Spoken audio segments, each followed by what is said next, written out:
Nah, maka insyaallah pada hari ini kita akan menyelesaikan qasidah ini. Semoga Allah Subhanahu wa taala memberikan kemudahan buat kita. Baik, para ikhwah asatidzah rahimakumullah, kita mulai. Qasidah itu ya sama dengan nazam. Qasidah sama dengan nazam. Apa itu nazam? Nazam itu adalah tulisan dalam bentuk sajak atau pola. Lawan dari nazam adalah nathar. Kalau nathar itu adalah tulisan yang bukan dalam bentuk pola. Jadi qasidah itu sama dengan nazam. Nazam itu adalah tulisan yang berpola atau bersajak. Jadi dia dalam bentuk bait-bait. Dalam bentuk bait-bait. Nah, dalam ilmu arud, ya, ilmu dalam syair, pola dalam pembuatan nazam itu kurang lebih ada 16 pola. Tapi pola yang sering dipakai dalam disiplin ilmu tajwid cuma dua. Namanya bahr rajaz, yang kedua bahrun tawil. Bahrul rajaz sama bahru tawil. Nah, kalau kita pernah belajar matan Tuhfatul Atfal, itu pakai bahr rajaz, polanya pakai bahr rajaz, timbangan rajaz namanya. Atau muqaddimah jazariyah, itu juga sama. Nah, tapi kalau Khaqani ini menggunakan bahr tawil namanya. Bahr tawil. Ya, bahr tawil. Ya, jadi ada polanya dalam pembuatan sebuah nazam atau syair. Naam. Jadi yang sering dipakai adalah bahr rajaz dan tawil, tapi yang qasidah ini pakai bahr tawil, ya. Dan hari ini ya, di antara keilmuan khususnya dalam ilmu tajwid, para ulama kita lebih sering menggunakan kurikulum dalam bentuk matan ini atau nazam ini. Kenapa? Karena lebih mudah untuk dihafalkan. Lebih mudah untuk dihafalkan karena selalu dalam pola nazam itu bentuknya adalah ringkasan. Daripada dalam bentuk nathar, paragraf seperti itu, sulit untuk dihafalkan, maka para ulama kita lebih sering menjadikan kurikulum, terutama dalam ilmu tajwid dan tentunya dalam ilmu-ilmu yang lain, menggunakan nazam ini. Kenapa? Karena mudah untuk dihafalkan. Nah, walaupun tetap butuh yang namanya penjelasan. Dalam setiap bait, ya, dalam setiap bait itu ada dua misra' namanya. Ada dua misra', dua bagian. Ya, jadi bagian pertama, misalkan kalau Tuhfatul Atfal, yaqulu raji rahmatil ghafuri, ini namanya misra' yang pertama disebut dengan sodr. Disebut dengan sodr. Bagian yang kedua, dauman Sulaimanu huwal jamzuri, ini misra' yang kedua disebut dengan ajiz. Ajizun. Nah, jadi setiap bait pasti seperti itu. Ada dua bagian. Jadi satu strip itu satu bait. Nah, dalam setiap satu bait ada dua misra'. Misra'un. Ya. Yang misra' yang pertama namanya sadr, misra' yang kedua namanya ajiz. Ya. Nah, ini kurang lebih penjelasan tentang qasidah atau nazam.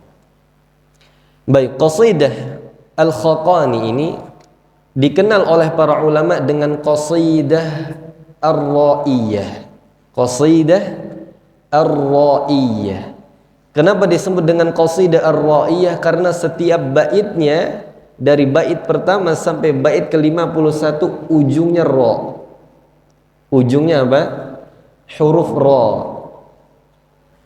Di antara karya lain dari Al-Imam Al-Khaqani juga ada namanya qasidah al-mimiyah. Beliau punya qasidah Al-Mimiyah yang setiap akhir baitnya huruf mim.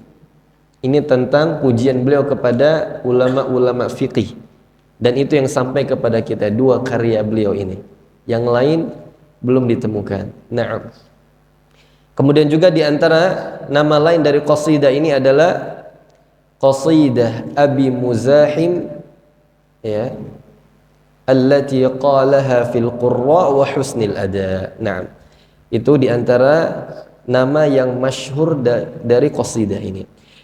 Baik, kita akan mulai insyaallah mengenal biografi singkat dari Imam Abu Muzahim Al-Khaqani. Silahkan dilihat di bukunya nama dan kehidupan beliau. Beliau adalah Al-Imam, seorang imam, Al-Hafidh, seorang hafidh yang menghafal, ya, ribuan hadis, Al-Muqri, seorang ahli dan pakar di bidang Al-Quran, Al-Muhaddith, seorang muhaddith juga. Namanya adalah Musa bin Ubaidillah bin Yahya bin Khaqan Al-Khaqani Al-Hambali madhabnya. Al-Hambali madhabnya. Kunyah beliau adalah Abu Muzahim. Beliau dipanggil dengan Abu Muzahim. Adapun Al-Khaqani adalah penisbahan kepada kakek beliau bernama Khaqan.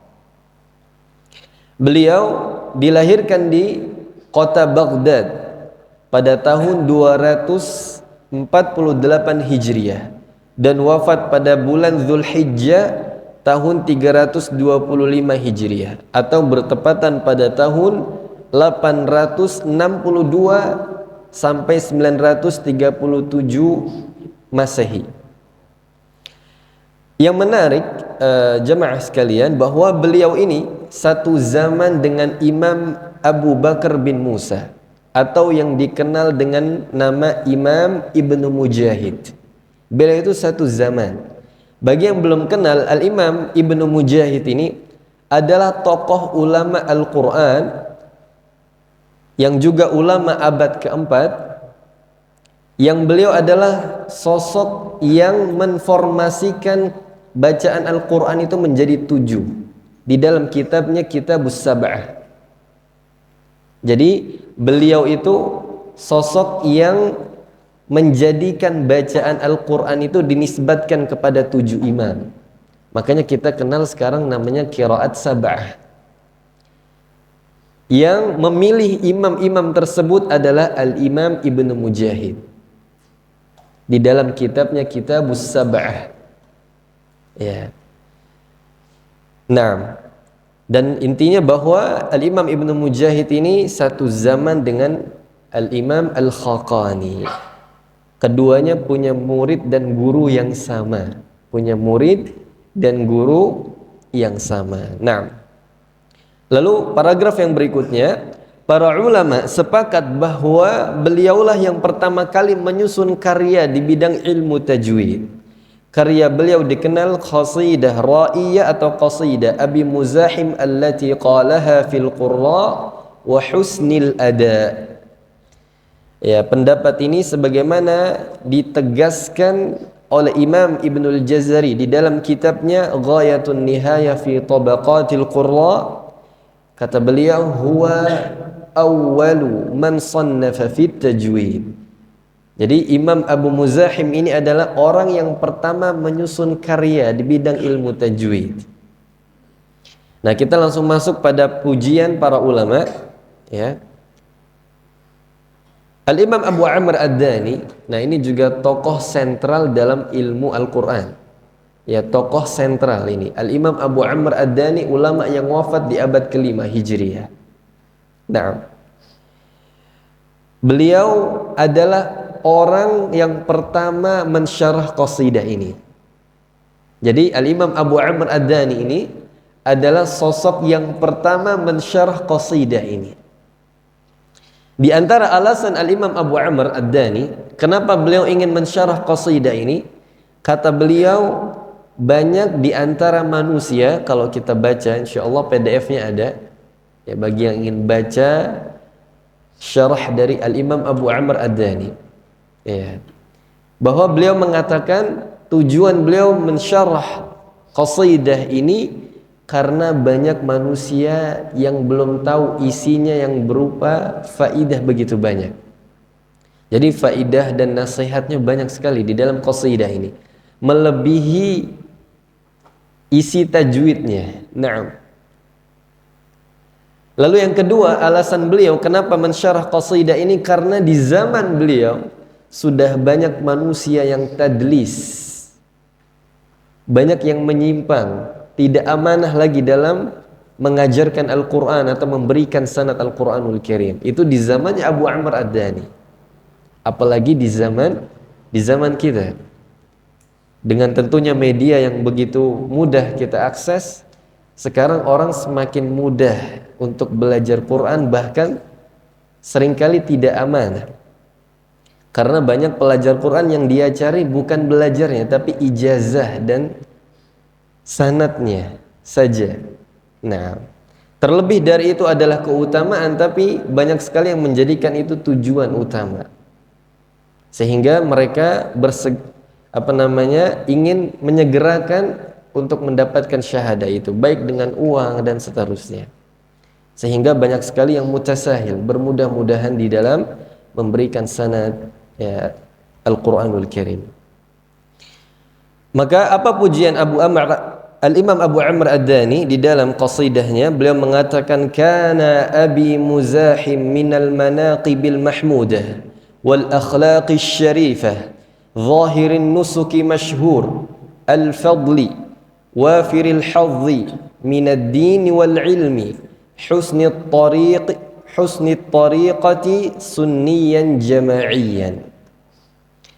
Kata beliau, di dalam diri Abu Muzahim terdapat karakter yang terpuji, akhlak yang mulia, ahli ibadah dan nyata, terkenal keutamaannya, pengetahuan yang luas dalam agama dan gudangnya ilmu, memiliki tariqah yang baik, seorang penganut ahlus sunnah wal jamaah. Nah, beliau juga mengatakan, kana imaman fi qira'atil Kisai dhabitan laha qara'a alaihi ghairu wahidin minal hudhaq. Beliau itu adalah seorang imam dalam qira'ah Al-Kisai. Jadi salah satu dari 7 imam qiraat itu, imam yang ketujuh adalah Al-Imam Al-Kisai. Imam Al-Kisai. Ya. Jadi insyaallah sebagai tambahan juga bahwa di dalam qasidah ini kita akan sama-sama mengenal imam-imam qiraat yang jasanya mungkin jarang disebut oleh kaum muslimin. Kita mungkin hari ini lebih mengenal kepada ahlul hadis. Ya. Kita mengenal al-fuqaha dari 4 imam mazhab. Nah, kita mengenal para mufassir mungkin sebagian. Tapi banyak di antara kaum muslimin yang enggak kenal dengan imam-imam qiraat. Padahal jasa mereka begitu besar. Di antaranya disebutkan oleh Al-Imam Asy-Syatibi, takhayyarahum nuqaduhum kulla bari'in wa laysa ala qur'anihi mutaakkila. Ya, para imam-imam qiraat itu terpilih karena mereka adalah sosok panutan yang unggul. Mereka mengajarkan Al-Quran tanpa dibayar, mutaakkila. Ya. Jadi mereka mengajarkan Al-Quran ini ikhlas. Dan bacaan Al-Quran ini dinisbatkan kepada mereka. Tapi banyak di antara kita yang nggak kenal dengan imam-imam qiraat ini. Bahkan mungkin bacaan yang kita baca hari ini, yang kita pelajari dari kecil sampai hari ini, mungkin kita nggak tahu siapa itu bacaan yang kita baca. Mungkin sudah tahu tapi nggak kenal siapa Imam Hafs, siapa itu Imam Asim. Nah, dan seterusnya. Maka insyaallah di dalam qasidah ini akan disebutkan 7 imam qiraat, dan mudah-mudahan bisa kita hafalkan bersama insyaallah.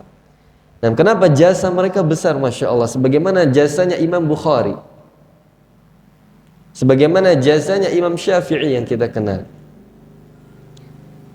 Nah, jasanya ulama Al-Quran juga sama.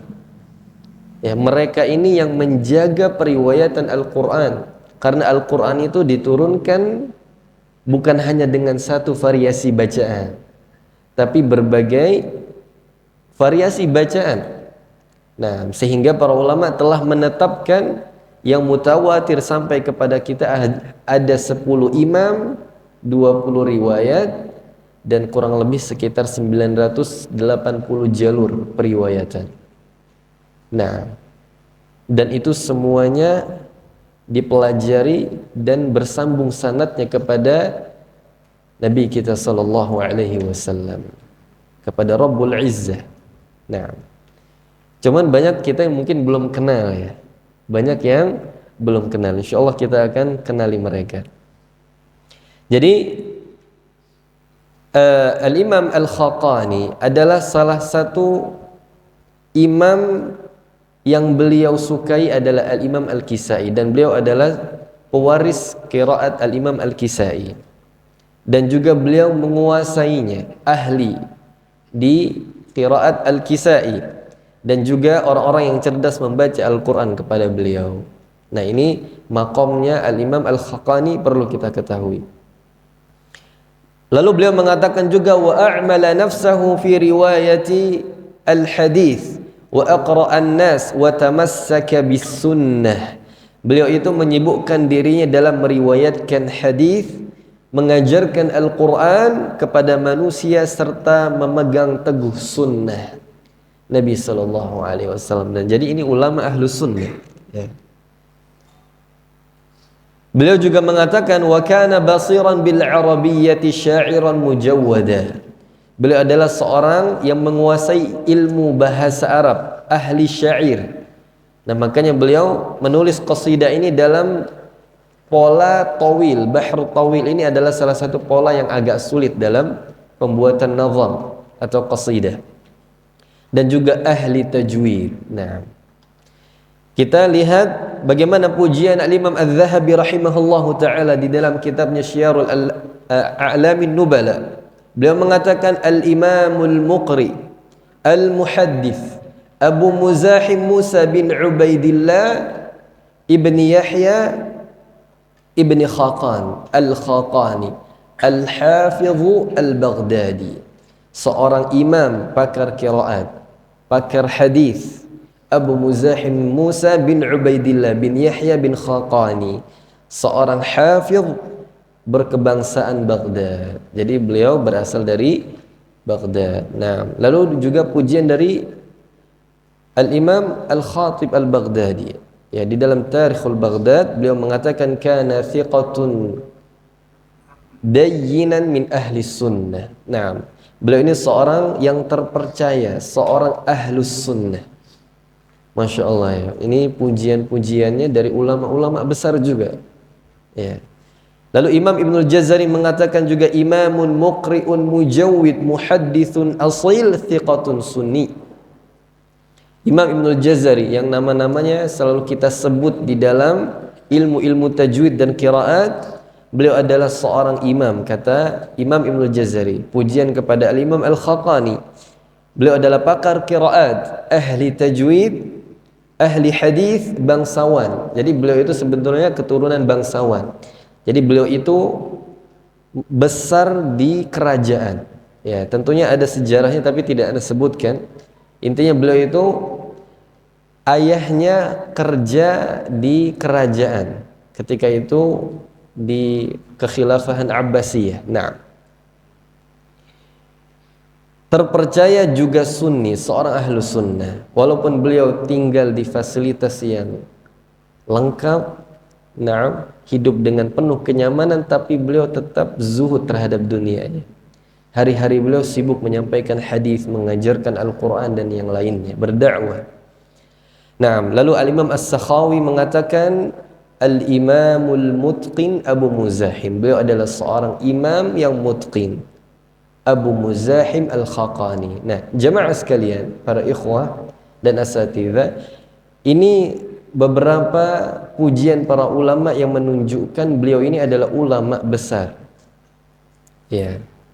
Yang memang pakar di bidang hadis dan juga di bidang ilmu tajwid. Nah, maka kita perlu mengambil ilmu darinya. Ya. Walaupun ini tidak bisa kita jadikan kurikulum dalam ilmu tajwid, tapi di dalam qasidah ini banyak sekali pesan dan nasihat buat para pelajar dan para guru Al-Quranul Karim. Nah, baik, kita langsung saja insyaallah masuk ke muqaddimah. Ya, kita tidak bahas yang poin-poin setelahnya. Silahkan dibaca. Kita langsung masuk ke muqaddimah.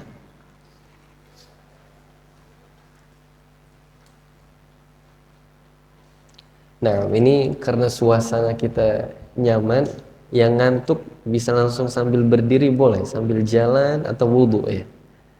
Masya Allah. Baik, insya Allah kita akan baca sama-sama. Ana bacakan lalu diikuti, kemudian nanti mungkin ada yang bacakan terjemahannya, baru kita syarah bersama insya Allah. Ustaz Beri, Adia, Anta, Ustaz. Nah, baik, kita mulai. Bismillahirrahmanirrahim. Qala an-nadhimu. Nah, di situ enggak ada ya. Enggak ada di dalam kitab, tapi ini menjadi tradisi dalam majelis ilmu. Kalau kita baca sebuah kitab atau nazam, kita doakan dulu siapa? Doakan muallifnya atau nazimnya, dan kita berdoa untuk diri kita agar ilmu yang kita pelajari bermanfaat insyaallah. Ada yang baru dengar kalimat ini?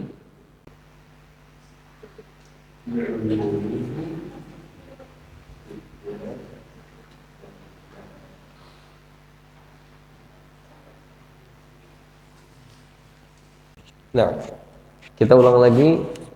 Qala an-nadhimu rahimahullahu ta'ala.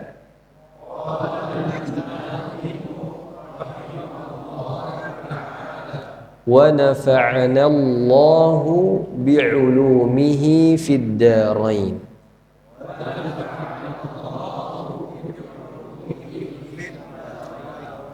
Fid darain. Dua dar, dar dunia dan dar al-akhirah. Naam. Kita ulang lagi. Qala an-nadhimu rahimahullahu ta'ala.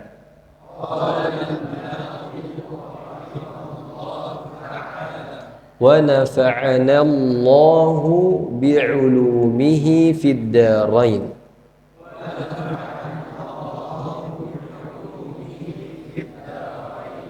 Amin.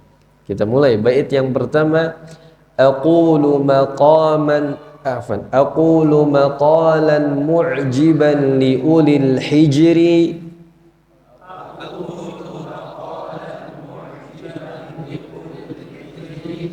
Aqulu maqalan mu'jiban li ulil hijri.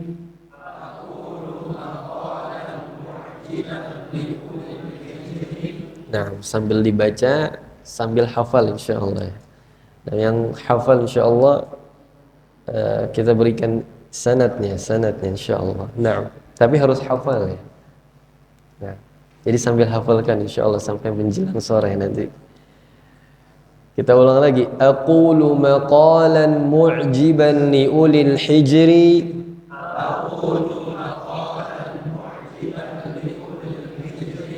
ولا فخر إن الفخر يدعو إلى الكبر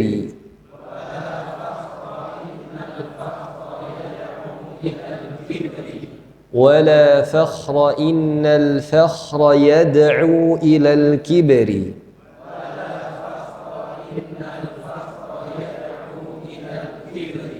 نعم تفضل أستاذ. Aku akan menyebutkan tulisan yang menakjubkan dan penting bagi orang yang berakal, dan tidak ada kebanggaan karena kebanggaan akan mendorong kepada kesombongan. Baik, jamaah sekalian, para ikhwah dan asatidzah yang Allah muliakan, kata beliau di bait yang pertama ini, beliau akan mengatakan sebuah perkataan yang akan menakjubkan bagi orang-orang yang berakal. Al-hijri bimakna sahibul aqli, ya. Liulil hijri bimakna sahibul aqli. Jadi beliau akan memberikan sebuah perkataan untuk kita semua, yang perkataan itu kata beliau akan membuat takjub bagi orang-orang yang berakal. Tapi kepercayaan diri beliau ini ya bukan dibangun dengan rasa bangga, wala fakhra, innal fakhra yad'u ilal kibri. Jadi beliau menegaskan bahwa rasa kepercayaan diri beliau yang akan membuat takjub kita semua ini, beliau tidak mengatakan dengan rasa bangga, karena rasa bangga ini akan mengarah kepada kesombongan. Nah, jemaah sekalian, ini tentunya ada faedah yang sangat indah dari beliau, bahwa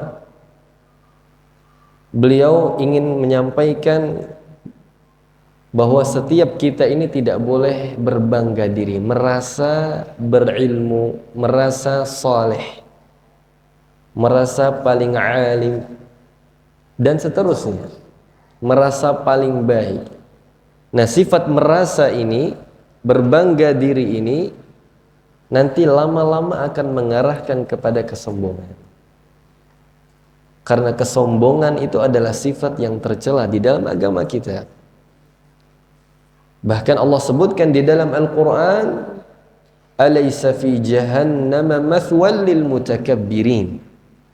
Bukankah neraka jahannam itu tempat tinggal bagi orang-orang yang takabur, buat orang-orang yang sombong. Di ayat yang lain juga Allah Subhanahu wa taala berfirman, wala tusa'ir khaddaka linnas wala tamshi fil ardi maraha innallaha la yuhibbu kulla mukhtalin fakhur. Janganlah memalingkan wajahmu dari manusia karena sombong, dan janganlah berjalan di muka bumi ini dengan angkuh. Sesungguhnya Allah tidak menyukai setiap orang yang sombong lagi sangat membanggakan dirinya. Surat Luqman. Nah, jadi kata para ulama kita, ya, dan di antara rasa sombong atau bangga diri yang paling berbahaya adalah di dalam dunia ilmu. Ini yang paling berbahaya, ya. Nah, maka kita perlu berhati-hati dari sifat bangga diri, merasa. Nah, kalau sudah merasa ini bahaya. Nah, sebagaimana ilmu ini tidak akan bisa kita dapatkan, ya, kalau kita punya sifat sombong. Sebagaimana dikatakan oleh Imam Mujahid, seorang ulama tabi'in rahimahullah, beliau mengatakan, la yanalul ilma mustahyin wala mustakbir. Tidak akan mendapatkan ilmu, yang pertama adalah orang yang malu sama orang yang sombong. Ya, maka kita diingatkan sama beliau, hati-hati dari sifat berbangga diri ini. Karena kalau kita sudah merasa ujub dengan diri kita, merasa bangga dengan diri kita, itu akan mengarahkan kepada kesombongan. Sebagaimana Nabi kita SAW juga tegaskan dalam sebuah hadis, thalathu muhlikat, ada 3 perkara yang membinasakan seseorang. Ya. Yang pertama adalah syuhun muta', yaitu sifat bakhil atau kikir yang dituruti. Wa hawan muttaba', kemudian hawa nafsu yang dituruti. Wa i'jabul mar'i ala nafsihi, yaitu ketika seseorang itu ujub kepada dirinya, merasa. Nah, dan yang paling berbahaya tadi kita sebutkan adalah dalam dunia ilmu. Karena rata-rata orang yang sombong ini, karena dia punya kelebihan. Jadi kita yang diberikan kelebihan sama Allah, baik berupa hafalan, berupa ilmu, kesalehan, ketakwaan, itu biasanya gampang sekali tersusupi sifat ujub atau takabur. Dan para ulama kita telah menegaskan bahwa ilmu ini ada 3 tingkatan atau 3 jengkal. Al-ilmu ala thalathati ashbar. Man dakhala fi shibril awal takabbar. Orang itu kalau masih di jengkal yang pertama pasti sombong dia. Jadi kalau kita merasa sombong, ya berarti kita masih pemula dalam belajar. Nah, wa man dakhala fi shibri tsani tawadhu. Orang kalau sudah masuk jengkal yang kedua, dia akan semakin tawadhu, semakin dia mendalami ilmu dia semakin tawadhu. Semakin merendah dia. Wa man dakhala fi shibri tsalits 'alima annahu la ya'lam. Kalau dia masuk ke jengkal yang ketiga, dia semakin tahu dia nggak punya ilmu. Maka kita nggak akan pernah temukan seorang ulama yang benar sombong, itu nggak mungkin. Mustahil. Karena dia semakin tahu dia nggak punya ilmu. Sebagaimana diilustrasikan, orang kalau bawa buku satu dadanya kelihatan. Kalau bawa sedikit banyak buku dia mulai kesusahan. Tapi semakin banyak buku yang dibawa dia nggak kelihatan, begitu kecil dia. Semakin tahu bahwa dia nggak punya apa-apa. Nah, maka kalau kita baru belajar atau sudah belajar punya sifat sombong, sudah kita pasti pemula. Karena ulama itu yang sudah dalam ilmunya, mereka nggak mungkin sombong. Mereka tidak mungkin sombong karena mereka tahu bahwa ilmu ini begitu banyak.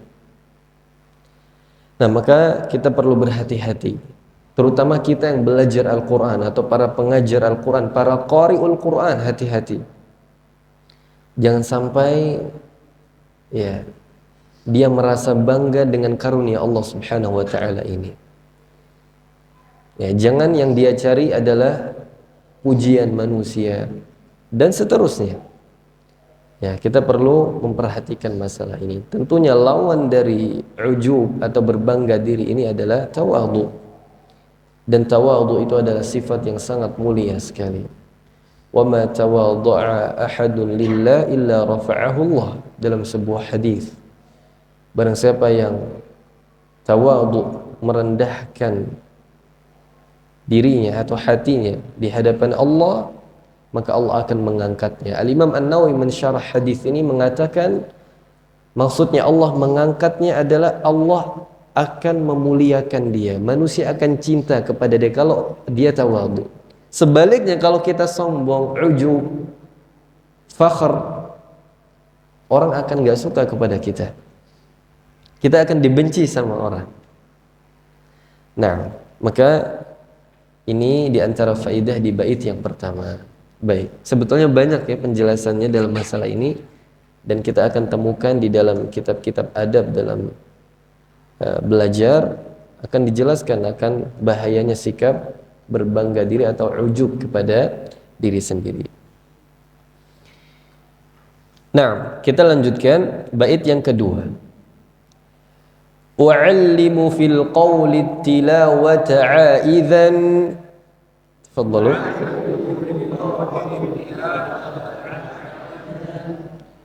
وعلم في القول التلاوة عائذا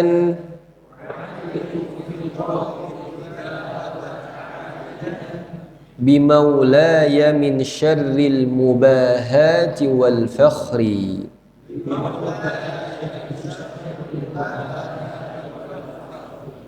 بمولاي من شر المباهات والفخر.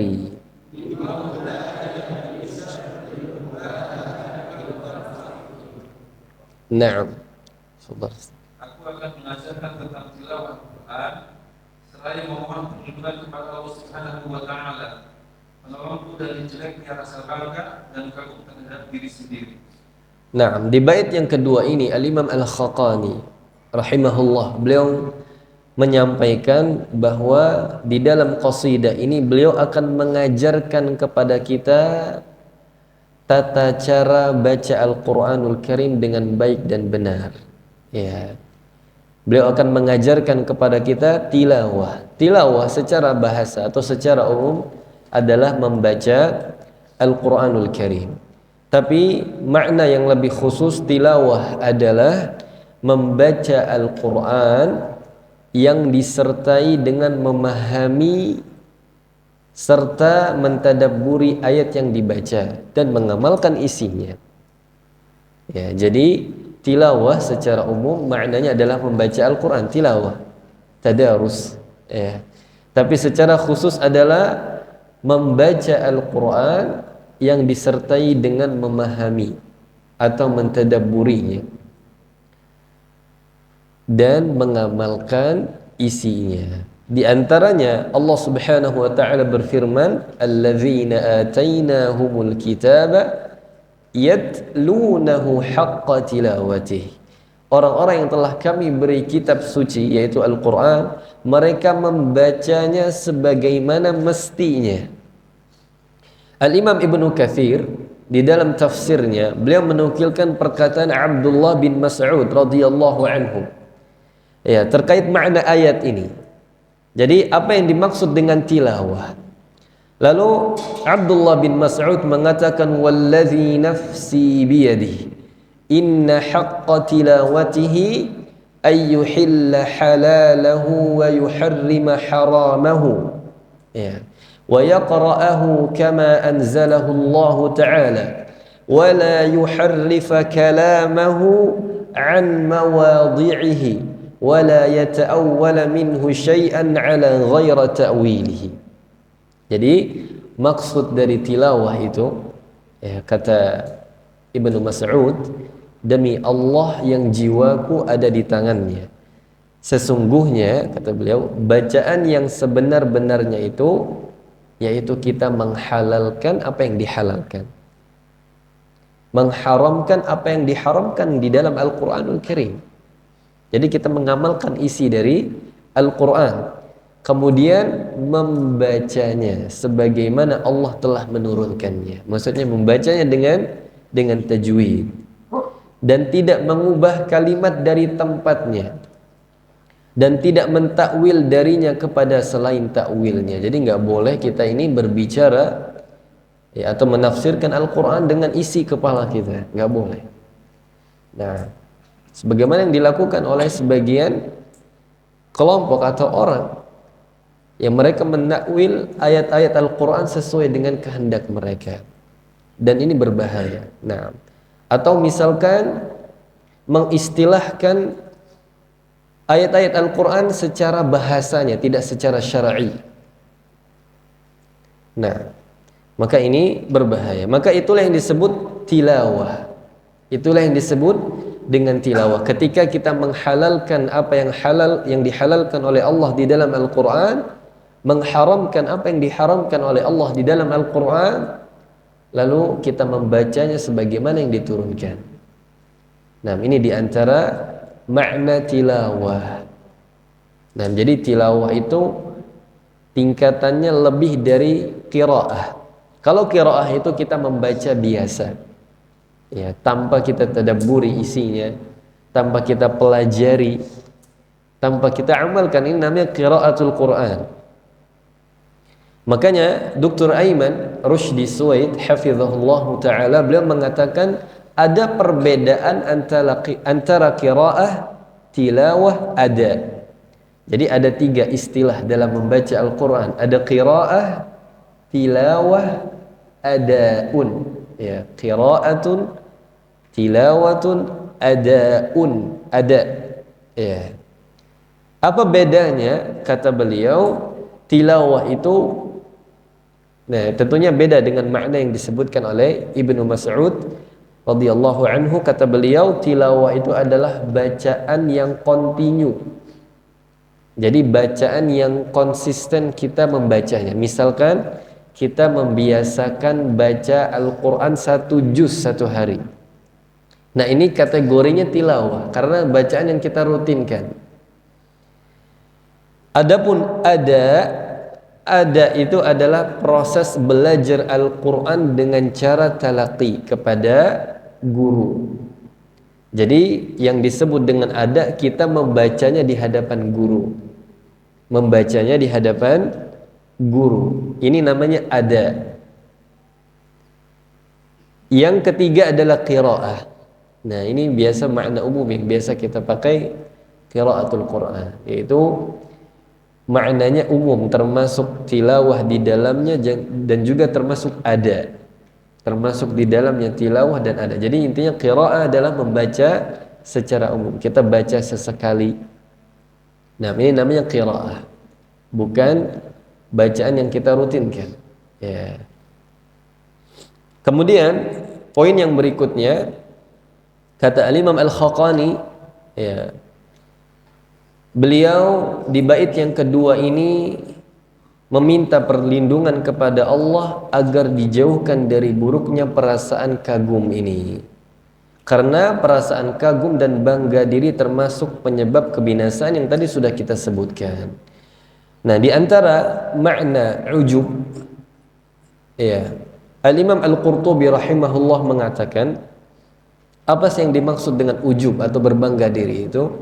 Yaitu kata beliau, huwa an-nadharu ila nafsihi bi'ainil kamal wal istihsan.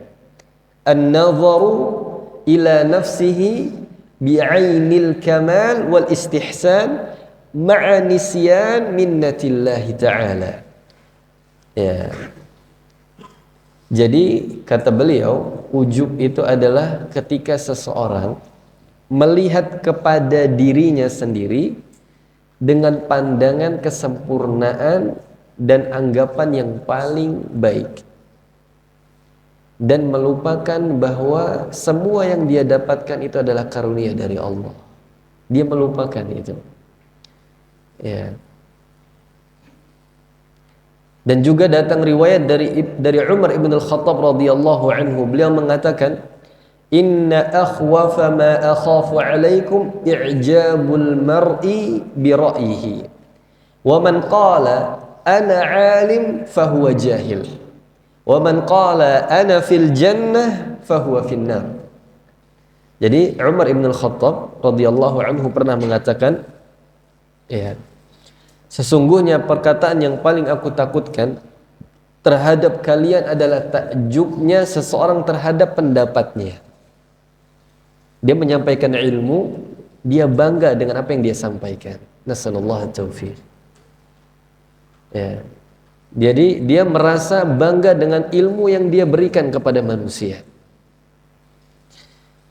Maka kata beliau, barang siapa mengatakan aku adalah seorang yang alim, maka dia adalah orang yang bodoh, orang yang jahil.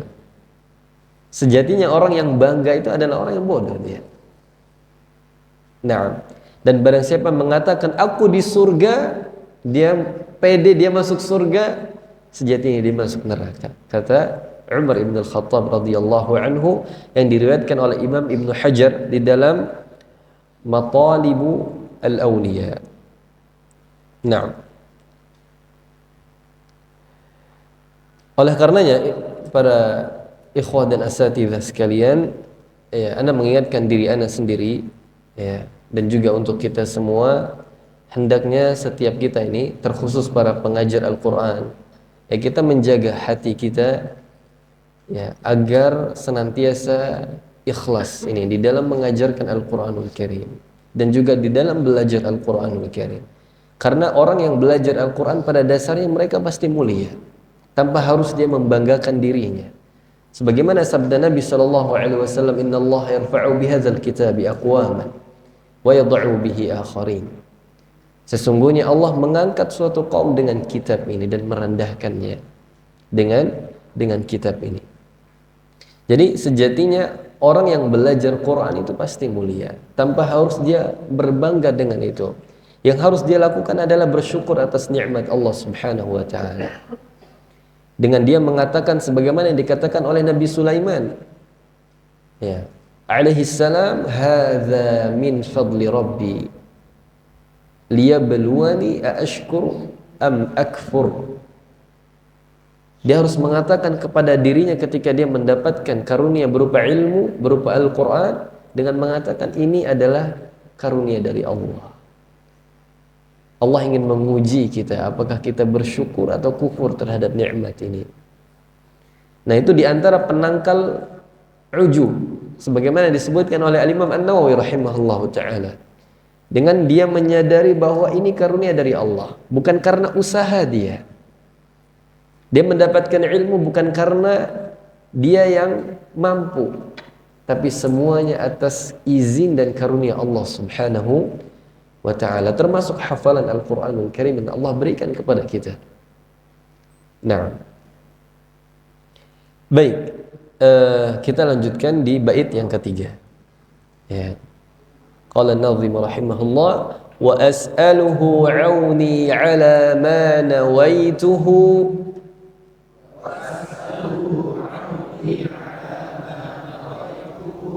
wa as'aluhu 'auni 'ala ma nawaituhu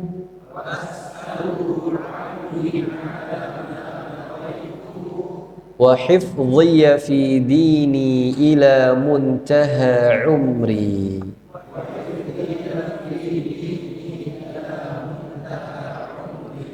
وحفظي في ديني إلى منتهى عمري.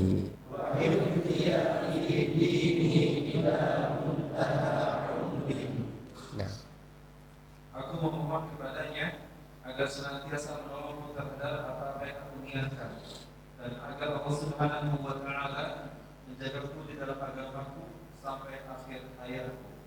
Nah, di bait yang ketiga ini beliau memohon kepada Allah Subhanahu wa taala terhadap apa yang sudah beliau niatkan. Nah, dan beliau mengajarkan kepada kita untuk senantiasa memohon taufik dan pertolongan dari Allah. Ya, di antara doa yang diajarkan Nabi kita sallallahu alaihi wasallam, Allahumma a'inni ala dzikrika wa syukrika wa husni ibadatik. Kita meminta agar dibantu oleh Allah Subhanahu wa taala. Ya.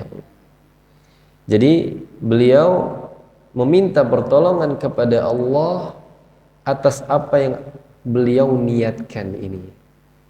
Nah, karena beliau khawatir niat beliau itu melenceng. Beliau khawatir niat beliau tidak ikhlas. Nah, makanya beliau meminta pertolongan kepada Allah. Karena beliau tahu hati ini begitu gampang terbolak-balik. Sebagaimana Sufyan Ats-Tsauri rahimahullah mengatakan, ma'alajtu syai'an ashadda alayya min niyyati li'annaha tataqallabu alayya. Kata beliau, tidak ada sesuatu yang lebih sulit untuk aku obati, ya, aku jaga daripada niatku, karena hati ini berbolak-balik. Boleh jadi di awal kita ikhlas, pertengahan kita melenceng. Boleh jadi pertengahan kita ikhlas, di akhir setelah kita beramal kita melenceng. Ya.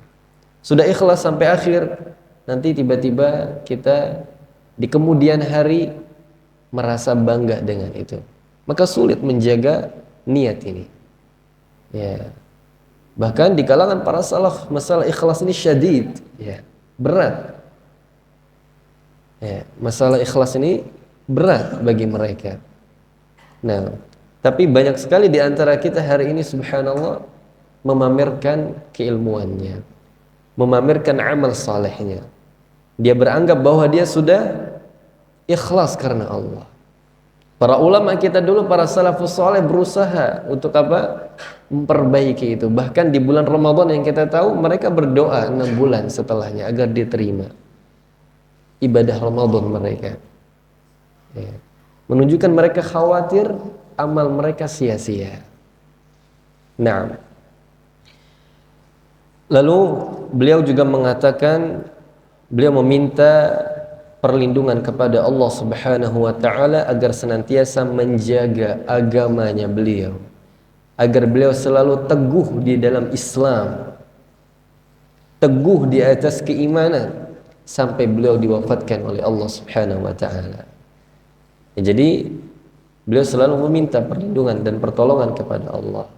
Ya, jadi jangan kita menganggap bahwa kita selalu istiqamah sampai kita wafat. Nah, atau kita merasa kita selalu dalam taufik Dengan tanpa kita berdoa dan meminta, terus kita ulang doa ini kepada Allah.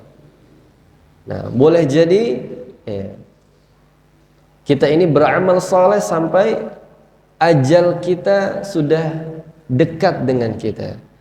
Lalu tiba-tiba Allah lengserkan itu dan kita berubah menjadi kufur, atau kita beramal dengan amalan ahli nar. Nah, maka berdoa diteguhkan di atas Islam ini penting. Di antara doa yang selalu Nabi ucapkan, ya muqallibal qulub, tsabbit qalbi ala dinik. Ya musarrifal qulub, sarrif qalbi ala ta'atik. Ya. Dan juga di antara doa beliau, Rabbana la tuzigh qulubana ba'da idh hadaitana wa hab lana min ladunka rahmah innaka antal wahhab. Nah, terus kita meminta agar kita ini diwafatkan dalam keadaan Islam, keadaan Muslim. Ya. Baik, kita lanjut ke bait yang keempat.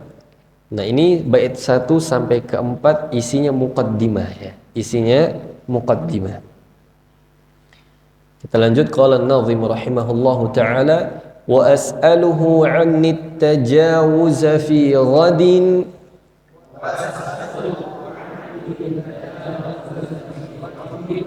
وأسأله عني التجاوز في غد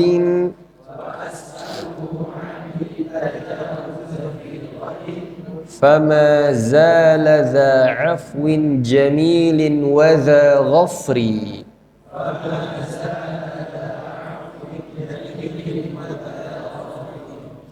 فما زال ذا عفو جميل وذا غفر.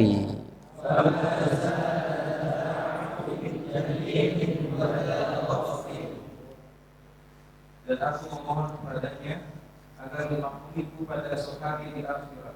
Allah Subhanahu wa Ta'ala senantiasa Maha Pemberi maaf, Maha Indah, dan Maha menutupi aib dan kesalahan. Naam.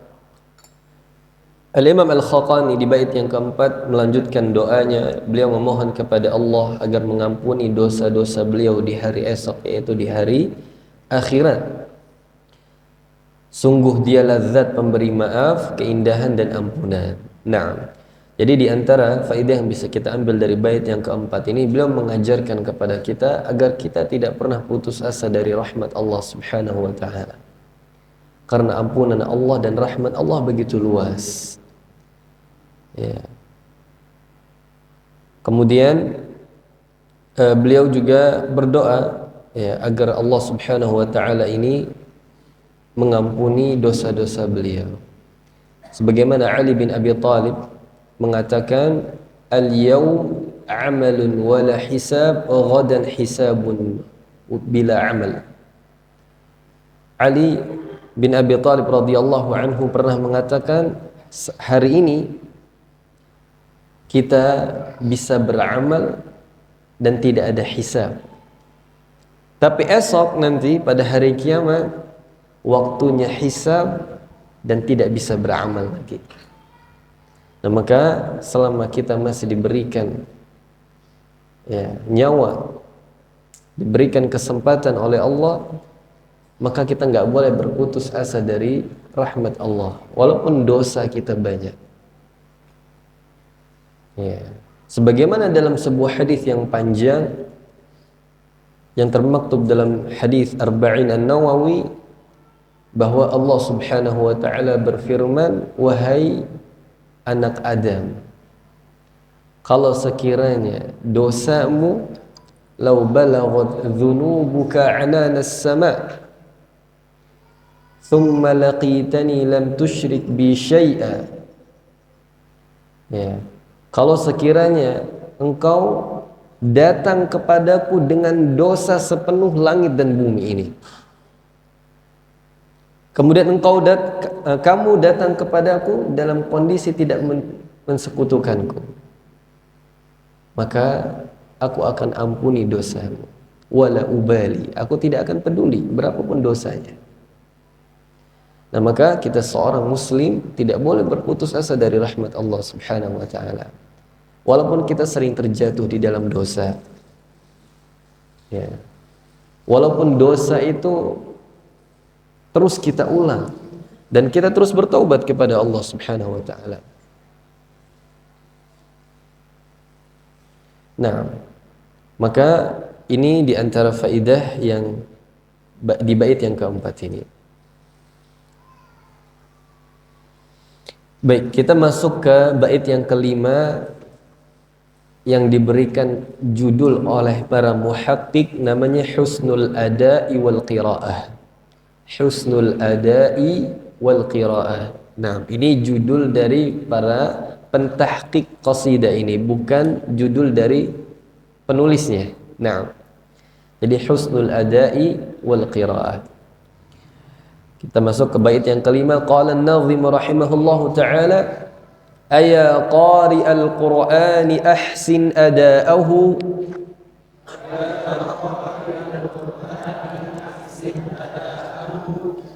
aya qari'al qur'ani ahsin ada'ahu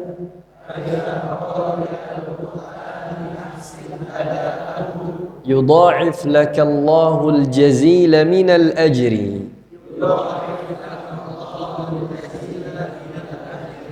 yudha'if laka Allahul jazila minal ajri.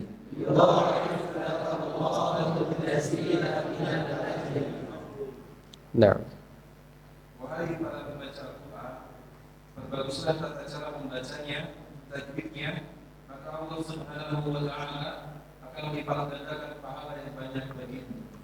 baik. Nah, di bait yang kelima ini beliau mengatakan aya qari al-Quran, wahai para pembaca Al-Quran.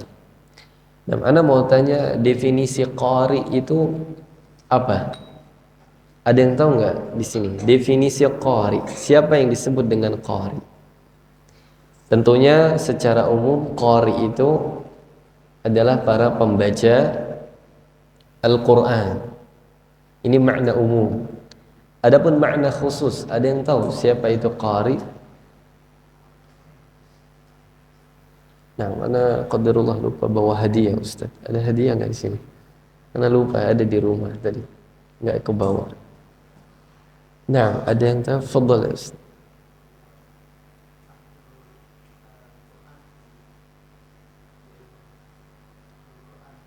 Naam, ahlul Quran wa muqri. Nah, jadi yang disebut qari itu para ahli Al-Quran dan para pengajarnya. Begitu Ustaz. Nah, kurang tepat Ustaz. Siapa qari? Naam. Naam, ahsant. Jadi ini definisi tentunya untuk di zaman kita menurut para ulama. Tentunya nanti ada definisi qari di zaman Nabi sallallahu alaihi wasallam, di zaman tabi'in dan di zaman sekarang. Nah, adapun di zaman sekarang siapa para qari itu? Ya. Tentunya tadi kita bilang makna umumnya adalah para pembaca Al-Qur'an. Jadi beliau menyerukan wahai para pembaca Al-Qur'an. Tapi makna khususnya adalah qari itu menurut ulama mutaakhirin adalah man hafizal Qur'an an dhahri qalbin. Man hafizal Qur'an an dhahri qalbin, yaitu orang yang menghafalkan Al-Qur'an mutqin. Nah, ini qari. Jadi siapa yang menghafalkan Al-Quran mutqin, mutqin itu lancar. Ya. Jadi qari ini bukan yang dimaknai oleh sebagian orang yang suaranya mendayu-dayu, merdu. Bukan. Ya, qari menurut istilah orang Indonesia ya. Nah, bukan istilah para ulama. Ya. Betapa banyak di antara kaum muslimin yang menyibukkan dirinya untuk mempelajari langgam bacaan Al-Quran atau yang dikenal dengan ilmu maqamat, ya, dengan 7 variasi nadanya, ya, yang dirangkum dalam 7 variasi itu dirangkum dalam sebuah kata suni'a bisihrika. Suni'a bisihrika, sabah, nun, nahawan, apa lagi? Ain, ajam, ba, bayati, sin, sika, ha, ada yang tahu ha? Hijaz, ra, ras, kaf apa? Kurdi. Nah, dikiranya qari itu yang menguasai ini nih. Suni'a bisihrik. Ya. Yang dapat mensihirmu. Nah, sesuatu yang dapat mensihir bacaan Al-Qur'an yang dilagukan. Nah, sebagian orang beranggapan bahwa qari itu yang menguasai ini nih. Ketika dia bisa menggonta-ganti nadanya dengan nahawan, rosika, jiharka dan lain-lain. Nah, itu masih jenis lagunya, nanti belum nanti ada tingkatannya. Misalkan nahawan ada yang tinggi, rendah dan seterusnya. Nah, ini bukan qari yang sesungguhnya. Ya, qari yang sesungguhnya adalah mereka yang hafal Al-Quran lancar. Ini baru disebut qari. Tentunya definisi mutaakhirin. Nah, tapi para ulama terus membagi lagi. Qari itu ada 3 tingkatannya, ada 3 levelnya. Jadi level umum yang apa? Hafal Quran mutqin. Nah, kira-kira kita masuk nggak ini ke level qari umum? Insyaallah, mudah-mudahan ya. Kemudian yang kedua, yang 3 tingkatan itu, yang pertama adalah qari mubtadi namanya. Qari pemula. Siapa mereka? Man afrada wahid ila 3 riwayat. Siapa yang mempelajari 1 sampai 3 riwayat Al-Qur'an. Yang menguasai 1 sampai 3 riwayat Al-Qur'an. Ini qari pemula namanya. Jadi kan kita tadi sudah sebutkan di awal, bacaan Al-Quran kita itu dinisbatkan kepada 10 imam. Setiap imam qiraat itu ada 2 riwayat. Nah, misalkan Imam Asim punya 2 riwayat. Yang pertama Hafs, yang kedua Syu'bah. Jadi kalau kita disebut qari pemula, kalau kita kuasai Hafs, kita sudah belajar, sudah talaqikan. Kemudian Syu'bah. Tambahan 1 lagi misalkan qiraatnya Imam Nafi', qiraatnya Ahlul Madinah. Dengan 2 riwayatnya, misalkan 2 riwayatnya adalah Qalun dan Warsh. Nah, jadi minimal kita kuasain 3. Itu disebut dengan qari pemula. Pemula masih. Ya. Nah, kita ini hafs kadang-kadang belum tuntas sampai usia kita hari ini, subhanallah. Kemudian yang kedua, qari yang mutawassit, qari yang pertengahan. Man afrada 4 ila 5 riwayat. Siapa yang mempelajari 4 sampai 5. Ya. Tadi kan 3 sudah nih, hafs. Urutannya begitu ya, Syu'bah harus urut dia belajarnya. Bagi yang mengerti insyaallah tahu. Jadi harus urut. Yang pertama Hafs, Syu'bah, Qalun, 3 ini kan. Tambahannya Warsh. Kemudian Al-Bazzi. Al-Bazzi ini riwayat dari Imam Ibnu Katsir, bacaan Ahlu Makkah. Ya. 5. Nah, jadi kalau kita sudah pelajari 5, berarti kita sudah masuk qari mutawassit, pertengahan. Ya. Kemudian yang ketiga, qari muntaha. Nah, level tertinggi ini. Siapa dia? Yang menguasai seluruh variasi bacaan Al-Quran ini. Dia mengetahui semuanya. Jadi totalnya ada 20 riwayat. Totalnya 20 riwayat. Ya. Nah, itu definisi qari. Kemudian poin yang berikutnya yang bisa kita ambil, kata beliau, ayya qari al-Quran ahsin ada'ahu, yaitu perbaguslah bacaanmu. Ya, ahsin ada'ahu, perbaguslah bacaanmu. Maksudnya ahsin ada'ahu ini diantara nama tajwid. Jadi dulu para ulama kita mengenal disiplin ilmu tajwid, namanya bukan tajwid, namanya husnul ada. Ini nama pertama. Sebagaimana yang beliau sebutkan, namanya husnul ada. Jadi di antara nama-nama tajwid namanya adalah husnul ada. Di antara nama tajwid juga ada namanya tahsin, ada namanya tartil, ada namanya tahbir. Ya, ada juga disebutkan haqqut tilawah. Nah, lalu para ulama memilih nama yang lebih tepat, yaitu tajwid, sesuai dengan penafsiran Ali bin Abi Thalib radhiyallahu anhu tentang makna tartil yang disebutkan di surat Al-Muzammil. Allah berfirman, warattilil Qur'ana tartila, dan tartilkanlah Al-Qur'an itu dengan sebenar-benarnya. Maka Ali bin Abi Thalib mengatakan, apa itu tartil? At-tartilu huwa tajwidul huruf wa ma'rifatul wuquf. Tartil itu membaca setiap huruf dengan tajwid dan memahami ilmu waqaf dan ibtida. Jadi ketika kita diperintahkan membaca dengan tartil, maksudnya kita harus membaca setiap hurufnya dengan tajwid, dengan hukum-hukum yang ada, mulai dari makhrajnya, sifatnya, ya, dan juga memahami kaedah waqaf. Jadi tajwid itu mempelajari pelafalannya, ma'rifatul wuquf memahami isinya. Karena ma'rifatul wuquf ini, ya, ini berkaitan dengan makna kapan kita boleh berhenti, ya. Jadi kita nggak boleh baca Quran sembarangan berhentinya, karena itu akan menyebabkan makna yang fatal. Sebagaimana ana sering kasih contoh, misalkan firman Allah di surat An-Nisa, ya ayyuhalladzina amanu la taqrabus shalah itu. Jadi banyak di antara kita mungkin waqafnya di la taqrabus shalah.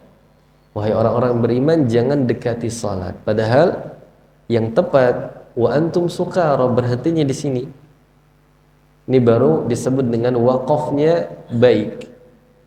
Nah, jadi nggak boleh kita membaca Al-Quran waqaf sembarangan. Atau sebagian kita mungkin karena belum belajar, narik nafasnya di tengah-tengah ayat.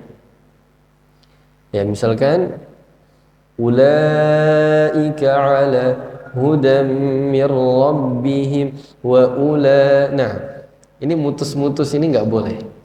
Ya, maka harus tahu di mana kita boleh berhenti dan di mana kita memulai. Maka tadi penafsiran Ali bin Abi Thalib tentang makna tartil, yang kita diperintahkan untuk baca Quran dengan tartil, yaitu kita memahami, mempelajari pelafalannya, tajwidul huruf, wa ma'rifatul wuquf adalah memahami isinya. Nah, itu dia. Kemudian kita lanjutkan tadi definisi dari qari. Qari di zaman Nabi sallallahu alaihi wasallam, ya, sebagaimana disebutkan dalam hadis riwayat Muslim nomor 677, ya, dari Anas bin Malik radhiyallahu anhu, bahwa ada orang-orang mendatangi Nabi sallallahu alaihi wasallam. Ja'a nasun ila Nabi sallallahu alaihi wasallam. Ada orang-orang mendatangi Nabi. Mereka mengatakan, ib'ath ma'ana rijalun yu'allimuna al-Qur'ani was sunnah. Lalu mereka itu mengadu kepada Nabi, ya, tolong kirimkan atau utus untuk kami orang-orang yang bisa mengajarkan Al-Quran dan Sunnah. Maka disebutkan dalam riwayat, mereka ini disebut dengan Al-Qurra. Jadi qari di zaman Nabi itu adalah para guru Al-Quran. Qari itu adalah para guru Al-Quran. Ini di zaman siapa?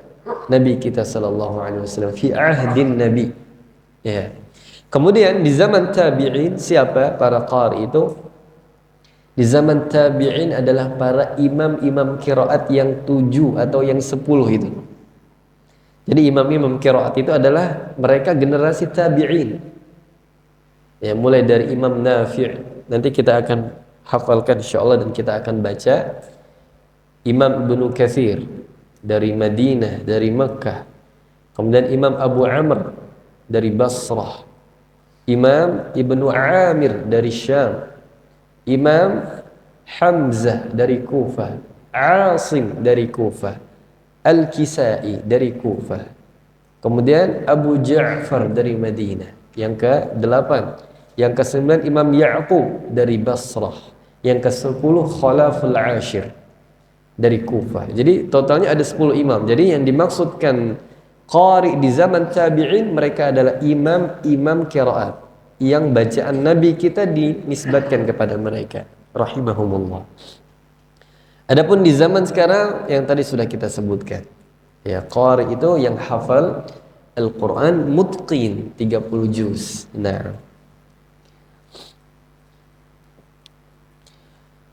kemudian kata beliau, ahsin ada'ahu yudha'if lakallahul jazila minal ajri.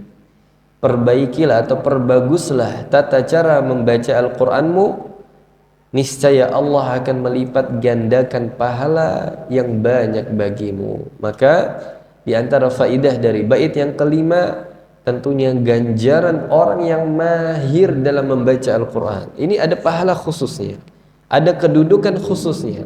Walaupun misalkan kita belum mampu hafalin Quran, minimal ya target kita baguskan bacaan.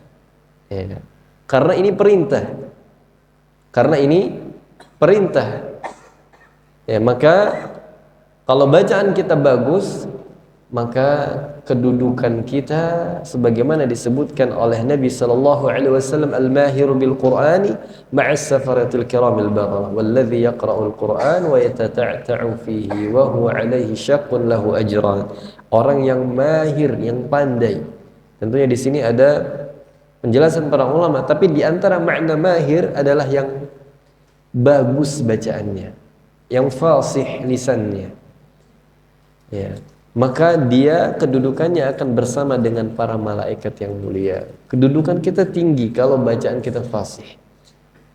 Ya, maka memperbaiki bacaan ini perkara yang matlub, yang diminta. Karena setiap kita nggak mungkin bisa baca Quran kalau tidak belajar tajwid. Tidak belajar tajwid. Nah, banyak di antara sebagian orang, ya, Anda menemukan karena nggak mau belajar, akhirnya agar menghindari kesalahan baca Qur'annya dalam hati aja. Ya, baca Qur'annya dalam hati. Hatamnya lebih cepat, nggak capek. Tapi ini nggak makbul, ya, nggak diterima. Bukan termasuk bacaan kalau bacanya dalam hati. Yang namanya membaca itu minimal kita lirih suaranya.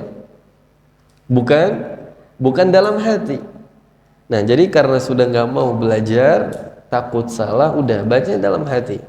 Nah, biasanya hatamnya lebih cepat daripada yang baca dengan suara.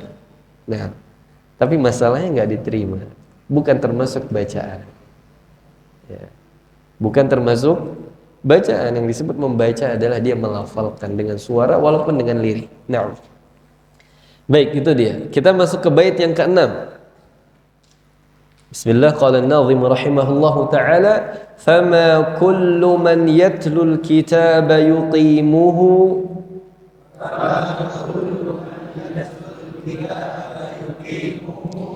fama kullu man yatlul kitaba yuqimuhu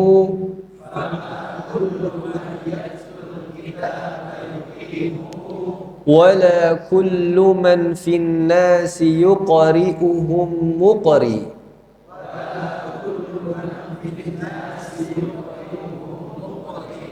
Wala kullu man fin nasi yuqri'uhum muqri.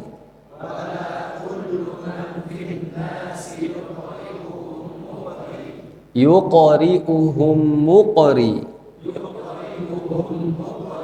Nah, karena kita belajar tajwid, jadi bacanya pakai tajwid sedikit insyaallah ya.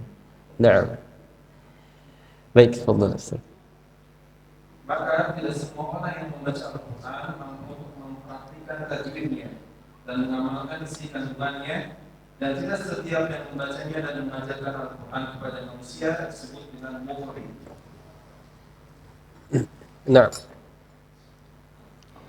jadi di bait yang ke-6 ini, Masya Allah, beliau menjelaskan bahwa tidak semua, nah ini faidah yang sangat mahal sekali dari beliau. Kata beliau, nggak semua orang yang baca Quran itu mampu menegakkannya, maksudnya mampu mengamalkan isinya. Dan tidak semua yang mengajarkan Al-Quran disebut dengan muqri. Tentunya muqri di sini adalah menurut istilah para ulama. Ya. Jadi kata beliau, nggak semua orang yang baca Al-Quran itu mengamalkan isinya. Ya. Dan juga tidak semua pengajar Al-Quran yang mengajarkan Quran itu levelnya seperti muqri. Nah, maka di poin ini ya, yang perlu kita ambil faidahnya bahwa kita ini perlu pertama memperbaiki bacaan Al-Quran kita. Ya, pentingnya memperbaiki bacaan Al-Quran kita sebagaimana yang telah diajarkan oleh Nabi kita sallallahu alaihi wasallam. Yang tentunya dari para ulama kita ambil yang mereka sanadnya bersambung kepada Nabi sallallahu alaihi wasallam. Ya, karena belajar membaca Al-Quran itu termasuk ibadah sebagaimana disebutkan oleh Al-Imam As-Suyuti. Ya, beliau mengatakan wala syakka anna al-ummata kama hum muta'abbadun bifahmi ma'anil Qur'an wa iqamati hududihi hum muta'abbadun bitashihi alfadhihi wa iqamati hurufihi ala sifatil mutalaqqati min a'immatil qurra'il muttasilah bil hadratin nabawiyyah. Kata beliau rahimahullah, tidak diragukan lagi bahwasanya umat ini mereka itu dikatakan ibadah ketika mereka memahami isinya, mengamalkan isinya. Ya. Itu termasuk ibadah. Tapi jangan kita lupakan bahwa kita ini juga termasuk ibadah ketika kita memperbaiki lafal-lafalnya. Ya, menegakkan huruf-hurufnya, maksudnya mengeluarkan huruf dengan benar, dengan tepat, dengan sifat yang sempurna. Ya, yang ditalaqikan dari para ulama-ulama Al-Quran yang bersambung kepada Nabi Sallallahu Alaihi Wasallam. Jadi mengamalkan, mempelajari isinya, ya, baik kita belajar tafsirnya, ya, kita belajar akidah kita yang dalilnya dari Al-Quranul Karim, ya, itu ibadah. Tapi jangan lupakan bahwa memperbaiki bacaan Al-Quran juga ibadah, juga termasuk apa? Ibadah. Nah, maka bagaimana cara memperbagus bacaan kita? Para ulama menyebutkan ada dua caranya. Ya, hanya dua aja caranya. Kalau kita pengen bagus bacaan kita, yang pertama dengan cara talaqi dan musyafahah. Ya, caranya apa? Dengan talaqi dan musyafahah. Ya, yaitu bertemu dan tatap muka langsung dengan guru yang mutqin bacaannya, yang fasih bacaannya. Dan juga banyak-banyak latihan. Sudah itu aja. Nah, jadi kalau kita ketemu guru yang fasih, yang mutqin, nah ini nikmat dari Allah. Karena memang kendala kita, ya, adalah guru memang. Kendala kita apa? Guru. Belajar dari satu guru ke guru yang lain nggak standar, masih banyak salahnya. Bahkan mungkin banyak yang mengeluhkan sudah terlanjur kaku Ustadz lidahnya karena terlanjur salah, dari kecil diajarin seperti itu padahal salah. Ya. Maka mendapatkan guru yang fasih, yang mutqin, ini nikmat dari Allah Subhanahu wa taala. Ya. Jadi mulai sekarang setelah kita tahu bahwa belajar Quran itu enggak kepada sembarang guru Al-Quran. Ya. Kalau bisa cari yang punya sanad. Ya. Agar kita langsung belajar yang benar, enggak ngulang-ngulang lagi. Yang insya Allah standar. Nanti kalau udah standar kita cek lagi kalau kita umroh, ikutin halaqah di Masjid Nabawi, insya Allah sama. Kalau kita belajar kepada guru yang yang bersanad, yang apa namanya, yang standar. Nah, tapi kalau misalkan kita baca atau belajar kepada guru yang tidak standar atau mungkin belum punya sanad, kadang-kadang ya masih banyak salahnya. Akhirnya kita harus ngulang lagi belajar. Nah, maka mencari guru yang mutqin, yang fasih, ini penting di dalam belajar Al-Quranul Karim. Ya. Sebagaimana kita juga nggak mau belajar masalah akidah kita, masalah tauhid kita kepada guru yang sembarangan. Ya. Harus jelas belajarnya di mana, apa kitab yang dipelajari. Nah, maka kita juga perlu perhatian kepada bacaan Al-Quran kita. Ya. Kemudian dengan banyak latihan, sebagaimana ini disebutkan oleh Imam Ibnul Jazari. Ya, kata beliau, wala a'lam. Ini Imam Ibnul Jazari. Ya, kita sudah tahu, sebagian kita mungkin, atau yang belum tahu, kedudukannya sangat tinggi di dalam Al-Quranul Karim. Sampai beliau itu dijuluki Amirul Mu'minin fit tajwid wal qiraat. Imam Ibnul Jazari itu adalah ya tokoh sentral, Amirul Mu'minin ya, di dalam ilmu tajwid dan qiraat. Kenapa? Karena beliau adalah satu-satunya sosok yang mengumpulkan seluruh periwayatan Al-Quran ini, yang jumlahnya 980 tadi. Ya, beliau yang mengumpulkan seluruh periwayatan itu, yang beliau sebutkan di dalam kitab induknya beliau, namanya An-Nashr itu. Nah, beliau mengatakan, wala a'lamu sababan li bulughi nihayatil itqani wat tajwid, ya, wa wusuli ghayatit tashih wat tasdid, illa mithla riyadatil alsun wat tikrar ala lafzil mutalaqqa min famil muhsin. Kata beliau, aku nggak pernah tahu sebab seseorang itu berada di puncak-puncaknya itqan dan tajwid. Seseorang itu mencapai kedudukan bacaan yang fasih, kecuali, kata beliau, banyak-banyak riyadhah lisan, banyak-banyak latihan. Banyak-banyak latihan ini tentunya setelah kita belajar. Ya, jangan belajar dari apa? Dari media. Ya, mungkin kalau kita belajar agama, disiplin yang lain mungkin bisa, tapi kalau belajar Quran ini mesti duduk di hadapan guru, mesti. Nggak bisa kita dengarkan Syekh fulan, kita tiru. Ya. Nggak mungkin bisa. Inilah yang menjadikan ilmu tajwid ini menjadi sesuatu yang sangat istimewa, karena prosesnya dijaga dengan cara talaqi ini dari sejak zaman Nabi kita SAW. Mudah caranya, dengan kita duduk di hadapan guru yang mutqin, kita talaqi dari awal sampai akhir. Ya. Dan proses inilah yang membuat pelafalan Al-Quran itu terjaga, tentunya sampai hari kiamat nanti. Nah, jadi kata beliau, yang pertama dengan riyadhah, banyak-banyak latihan. Karena lidah kita ini, Anda sering mengilustrasikan dan juga sering disebutkan seperti otot dia itu. Lidah kita ini seperti apa?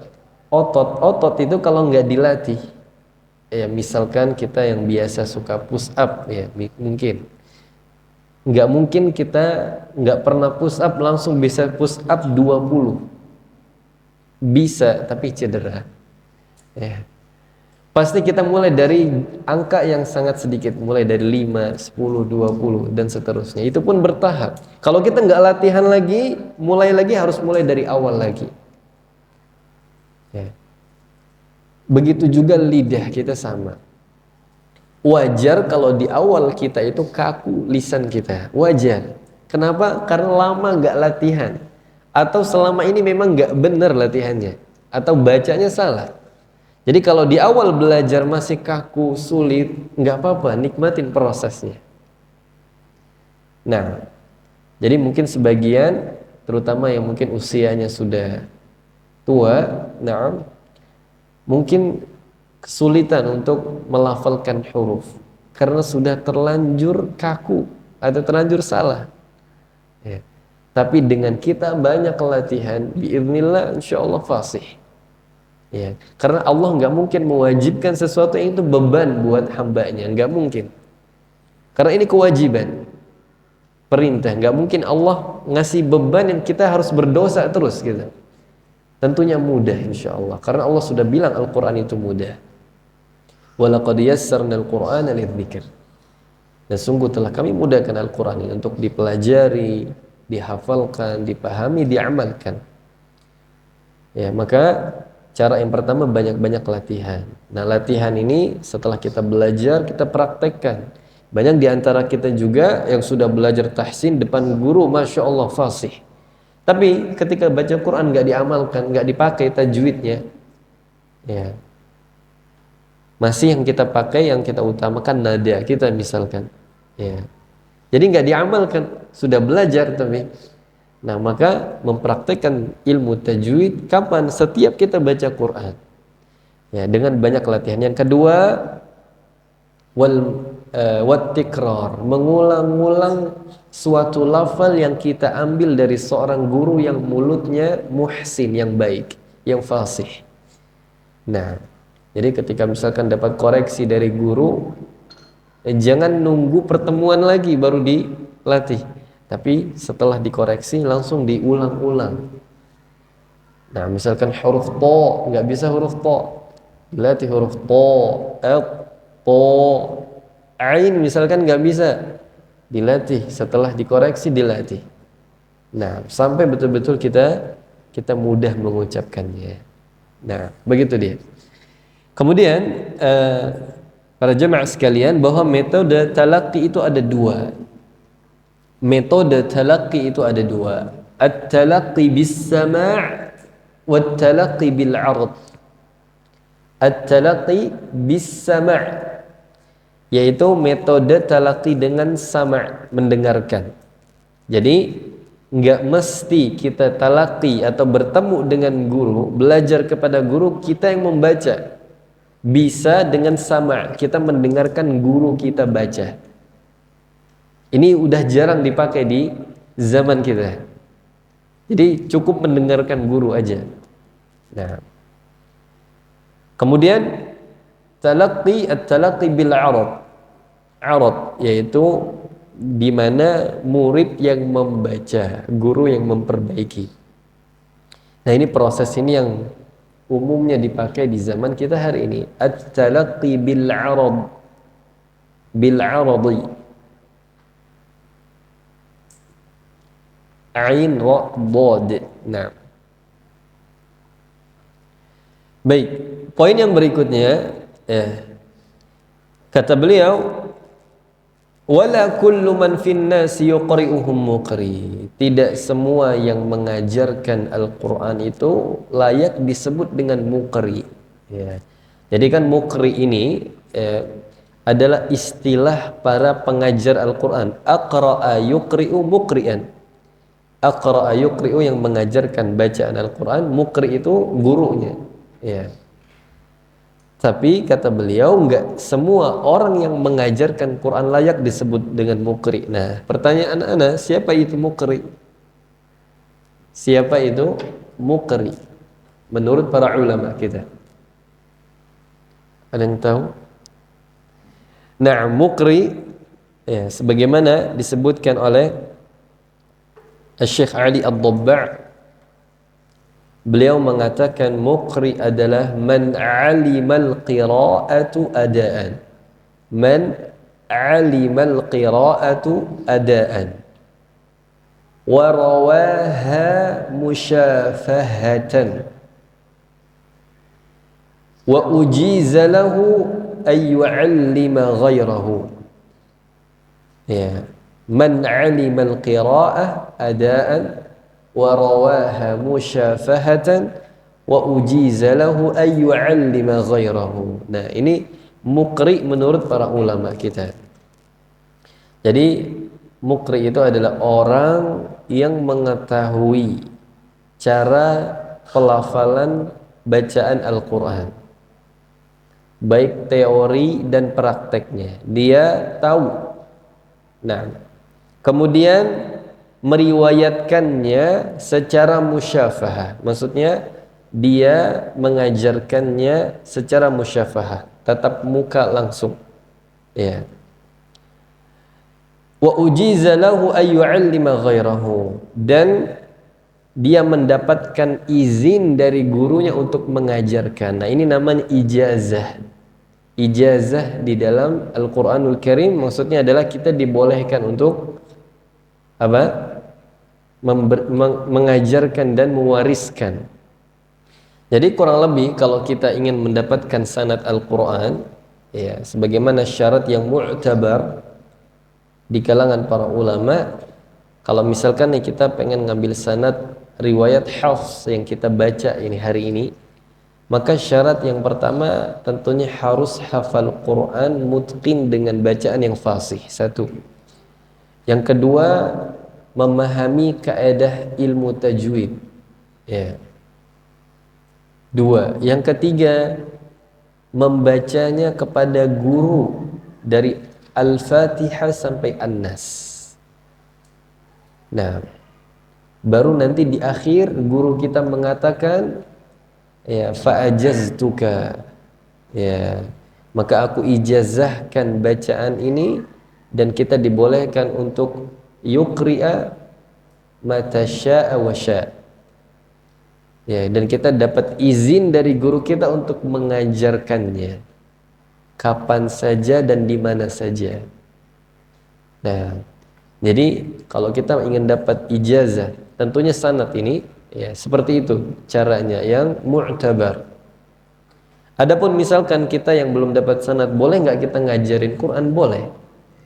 Ya, boleh, asalkan kita sudah yakin bahwa memang bacaan kita sudah baik. Nggak harus punya ijazah ini, nggak harus. Karena tentunya syaratnya tadi lumayan berat. Nah, maka setiap kita sebetulnya boleh mengajarkan Al-Quran. Ya. Nah, begitu insyaallah ta'ala. Baik, kita masuk ke bait yang ketujuh, ya. Qala an-nazim rahimahullahu ta'ala, wa inna lana akhdhal qira'ati sunnatun,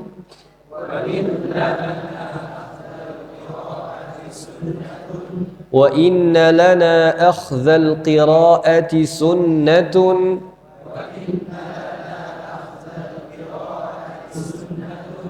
anil awwalina al-muqri'ina dhawis sitri.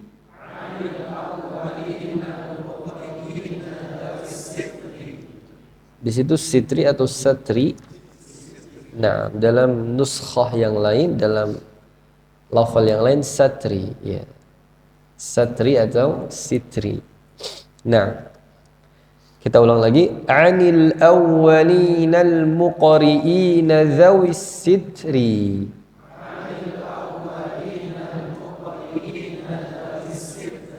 Nah, bahwasanya prinsip kami dalam belajar Al-Quran adalah dengan bertalaqi secara langsung, dan hal ini merupakan sunnah. Bacaan tersebut dipelajari dari mufti generasi pertama yang memiliki akhlak mulia dan menutupi aib.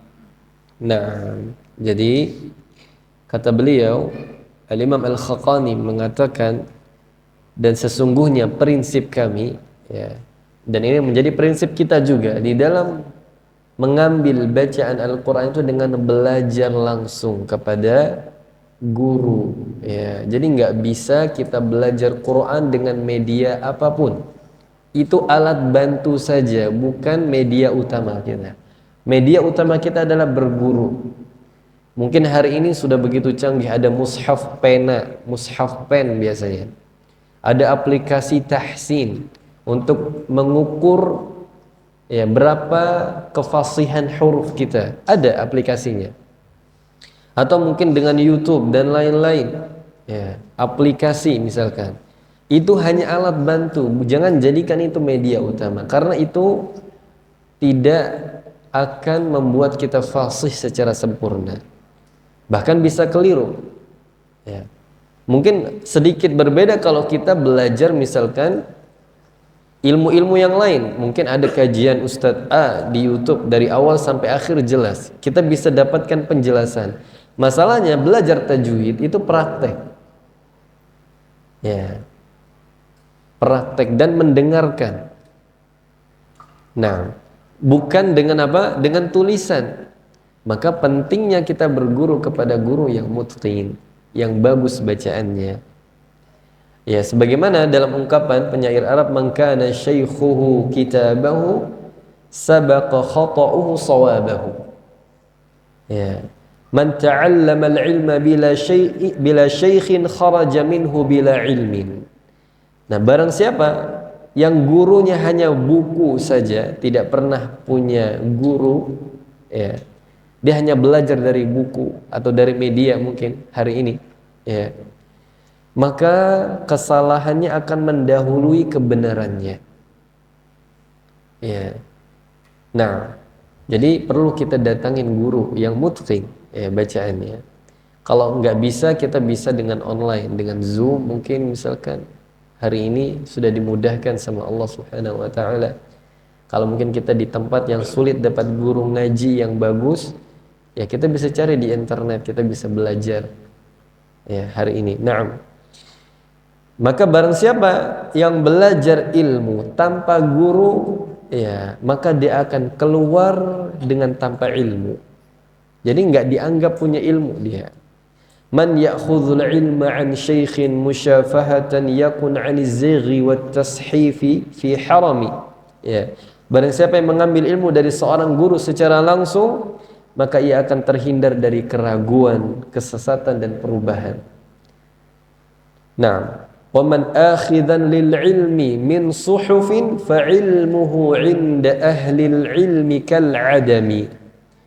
Maka barang siapa yang mengambil ilmu dari suhuf, dari lembaran, dari buku, maka ilmunya di kalangan para ulama, ya, kal adam, tidak dianggap, ya. Jadi mau semutkin-mutkinnya kita atau anggapan kita dengan bacaan kita setelah kita belajar dari Syekh Musyari misalkan, tetap itu nggak dianggap, ya. Nah, harus berguru dulu. Ya, sebagaimana Anda pernah, ya, ini pengalaman Anda pribadi, dan mungkin Anda pernah cerita kepada santri, ya.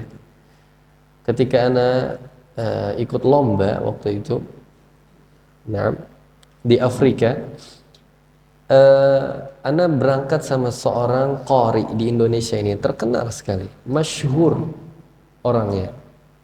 Juara internasional di mana-mana. Nah, akhirnya Anda tanya kepada beliau, kebetulan kita satu kamar, ya. Ustadz, antum belajar Quran di mana?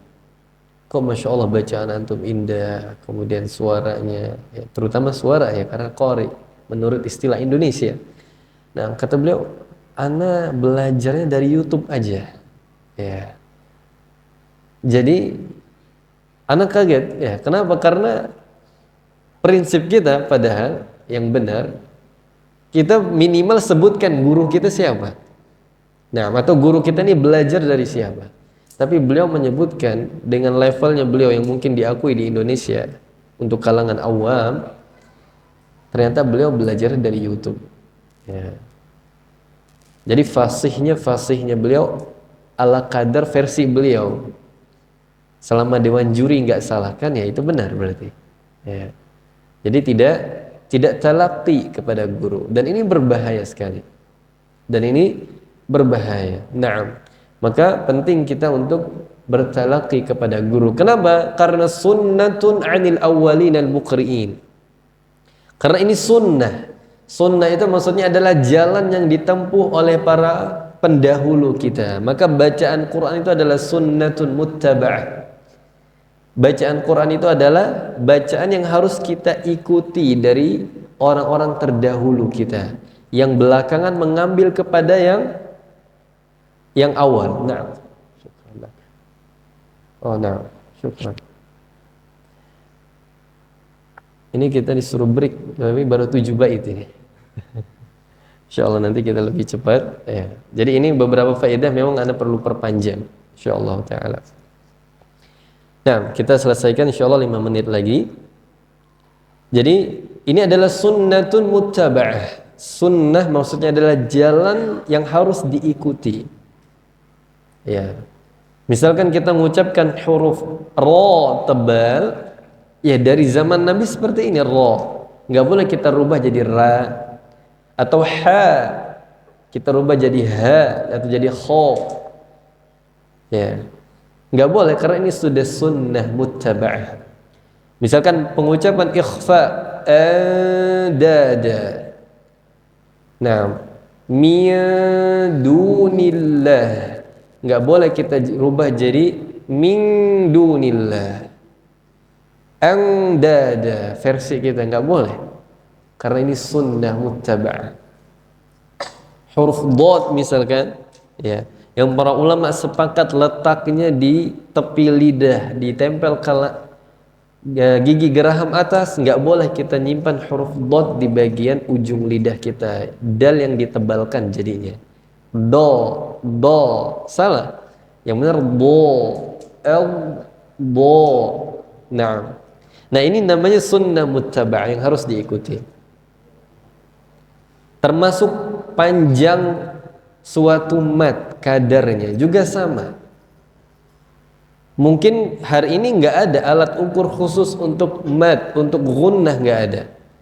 Tapi semuanya diambil dengan cara talaqi ini. Kita bisa memastikan kapan kita baca 4, kapan kita baca 6. Nah, dan itu sudah mu'tabar. Sudah diakui. Kenapa? Karena sudah diambil dengan cara seperti ini, bertalaqi. Dengan cara kita talaqi, maka kita akan paham insyaallah semua ini. Maka di sini ana sebutkan ya manfaat dari talaqi. Tentunya yang pertama ya, kenapa kita perlu talaqi kepada guru, maksudnya bertemu langsung dengan guru, berguru langsung. Yang pertama terhindar dari kesalahan dan keraguan. Satu, terhindar dari kesalahan dan keraguan. Yang kedua, mempersingkat waktu. Nah, ini manfaatnya Masya Allah. Boleh jadi kalau kita belajar sendiri nggak selesai-selesai, nggak fasih-fasih, nggak paham-paham, dengan kita belajar 1 jam dengan guru, ngerti kita. Oh, ternyata ini maksudnya. Nah, jadi mempersingkat waktu kita. Yang ketiga, kita dapat belajar adab dari seorang guru. Ya. Kita dapat belajar adab kepada seorang guru. Nah, dengan kita melihat langsung guru kita, kita tahu bagaimana guru kita bermuamalah dengan kita, bagaimana duduknya beliau, ya, bagaimana caranya beliau mengajarkan. Ya. Kita akan pelajari adab ini dengan cara kita duduk langsung di hadapan guru. Kalau kita lewat online atau lewat Zoom, hari ini fenomenanya banyak, misalkan di antara banyak sekali Anda temukan ketika misalkan kajian Zoom, banyak yang mungkin auratnya yang tidak tertutup, ya. Atau hari ini belajar Zoom, Zoomnya aktif, orangnya gaib, ya. Nggak tahu pergi kemana sudah. Nah, atau tidur orangnya, ujung-ujung nanti pembagian syahadah dia dapat sertifikat mengikuti A, B, C. Nah, dan ini nggak ada adabnya. Di mana berkah ilmunya?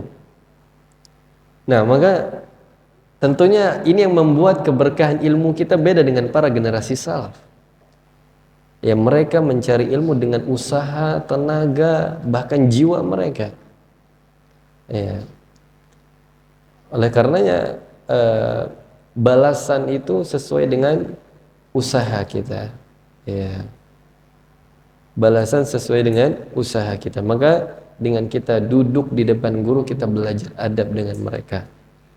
Nah, dan ini jauh lebih mahal karena ilmu sepertiganya adalah adab. Sebagaimana Imam Ahmad katakan, al-adabu thulutha al-ilm.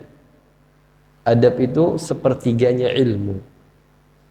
Percuma kita banyak ilmu, ya, tapi kita nggak punya adab, kita tidak akan bermanfaat buat orang. Bahkan dihinakan. Bukan hanya dia, ilmunya dihinakan, agamanya dihinakan, sunnah ini dihinakan, gurunya kena, instansinya kena, ma'hadnya kena, alma maternya juga kena. Kenapa? Karena su'ul adab. Ya bukan salah ilmunya, gurunya, alma maternya, bukan. Tapi karena orangnya ini tidak punya adab. Nasallallahu taufiq. Naam. Mungkin insyaallah kita break sejenak. Setelah ini mungkin 15 menit cukup insyaallah ya. Baik, nah mungkin sebagian bapak-bapak yang kalau capek duduknya bersila boleh selonjor, nggak masalah. Insyaallah majelis kita ini majelis yang agak rileks ya, tidak perlu tegang. Nah, bagi yang mungkin pegel ya boleh nanti break. Nah, kita tutup dengan doa kafaratul majlis. Subhanakallahumma bihamdika nasyhadu an la ilaha illa anta nastaghfiruka wa natubu ilaik. Sallallahu alaihi wa sallam. Jazakallah.